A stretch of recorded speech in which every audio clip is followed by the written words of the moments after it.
உங்களுக்கு உடம்பு ரொம்ப வெயிட் போட்டுருச்சு, அது எப்படி குறைக்குன்னு தெரியாம முழிச்சிட்டு இருந்தீங்கன்னா அப்போ உங்களுக்காக தான் இந்த வீடியோ. இந்த ஒரு கஞ்சி போதுங்க, உங்களுக்கு நல்ல வெயிட் லாஸ் ஆகும். வாங்க அது எப்படி பண்றதுன்னு பார்க்கலாம். ஒரு கடாயில நான் 1/2 கிலோ பார்லி அரிசி சேர்த்திருக்கேன். இதை நல்லா வறுத்து எடுத்துக்கலாம். ஒரு 5 நிமிஷத்துக்கு நல்லா லோ ஃப்ளேம்ல வச்சு வறுத்தீங்கன்னா நல்லா வறுந்து வந்துடும். இப்போ இதை ஒரு பிளேட்ல கொட்டிடலாம். இதுக்கு முன்னாடியே பார்த்தீங்கன்னா 1/2 கிலோ கருப்பு கவனி அரிசி, 1/2 கிலோ கொளுத்தவனுக்கு கொல்லக்கூடன்னு ஒரு பழமொழியே இருக்கு. இது ரெண்டையுமே நான் வந்து லோ ஃப்ளேம்ல வச்சு வறுத்து எடுத்துட்டேங்க. கருப்பு கவுனி அரிசியும் கொள்ளும் வறுத்த வீடியோ பாத்தீங்கன்னா மிஸ் ஆயிடுச்சுங்க. இது கூட பாத்தீங்கன்னா 1/2 கிலோ சிறுபருப்பு சேர்த்திருக்கேன். இதையும் நல்லா வறுத்து விட்டுடலாம். பாருங்க, இந்த மாதிரி வறுத்து எடுத்துக்கணும். கலர் பாத்தீங்கன்னா நல்லா ப்ரௌன் ஆயிருக்குது. இந்த மாதிரி வறுத்துட்டு இதையும் அதே பிளேட்ல கொட்டி நல்லா ஆற வச்சிடலாம். இது எல்லாமே நம்ம புரோட்டீன் ஐட்டமா தான் சேர்த்திருக்கோம். அதனால செமிக்கணுன்றதுக்காக நான் ஒரு 50 கிராம் மிளகு எடுத்திருக்கேன். அதே 50 கிராம் ஜீரகம் எடுத்திருக்கேன்.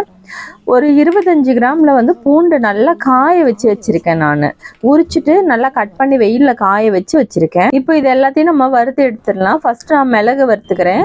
மிளகு சேர்த்துட்டு சிம்ல வச்சுட்டு நல்லா வறுத்து எடுத்துக்கலாம். இது பாத்தீங்கன்னா நல்லா சடசடன்னு வெடிக்கும். அந்த ஸ்டேஜ்ல எடுத்து நம்ம இதை கொட்டிடலாம். மிளகு கூடயே சீரகத்தையும் சேர்த்து வறுக்கலாம்னு நான் தனியா தான் வறுத்துருக்கேன். சீரகமும் சடச்சடன்னு வெடிக்கும்ல, அந்த ஸ்டேஜ்ல எடுத்து கொட்டிக்கலாம். பூண்டு பாத்தீங்கன்னா இந்த மாதிரி கலர் மாற வரைக்கும் வறுத்துட்டு கொட்டிடலாம். இப்ப பாத்தீங்கன்னா எல்லாத்தையுமே நான் வறுத்துட்டேன். இதெல்லாம் நல்லா ஆறணும். ஆறுனதுக்கு அப்புறமா தான் இதை அரைக்கணும். எனக்கு மிக்ஸி கொஞ்சம் சரியில்லாதனால நான் மில்லுல கொடுத்து அரைச்சுக்கிட்டேன். மிக்ஸிலேயே வந்து கொஞ்சம் கொஞ்சமா சேர்த்து லைட்டா கொரப்பா லைட்டா குருணையா இருக்கணும், அந்த மாதிரி அரைச்சு எடுத்துக்கோங்க. பாருங்க, நல்லா அரைச்சதுக்கு அப்புறமா இதை நல்லா ஒரு பிளேட்ல கொட்டி நல்லா ஆற விட்டுறணும். நல்லா டோட்டலா ஆறுனதுக்கு அப்புறமா தான் இதை நம்ம ஸ்டோர் பண்ணி வைக்கணும். பாருங்க, இந்த மாதிரி அரைச்சு எடுத்துக்கணும். ரொம்ப வலுவலுன்னு இல்லை, ரொம்ப குருணையாவும் இல்லை.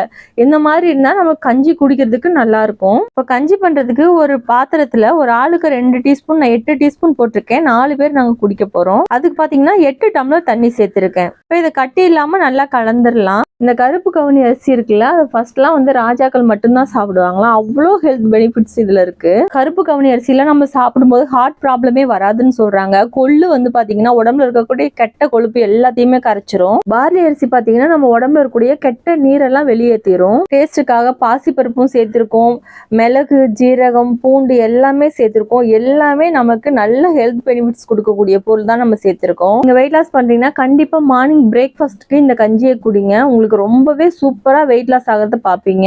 இந்த கஞ்சி குடிச்சீங்கன்னா நல்லாவே உங்களுக்கு பசி தாங்கும். இடையில வந்து ஸ்நாக்ஸ், நொறுக்கு தீனி அந்த மாதிரி சாப்பிடணுன்ற எண்ணமே நமக்கு வராது.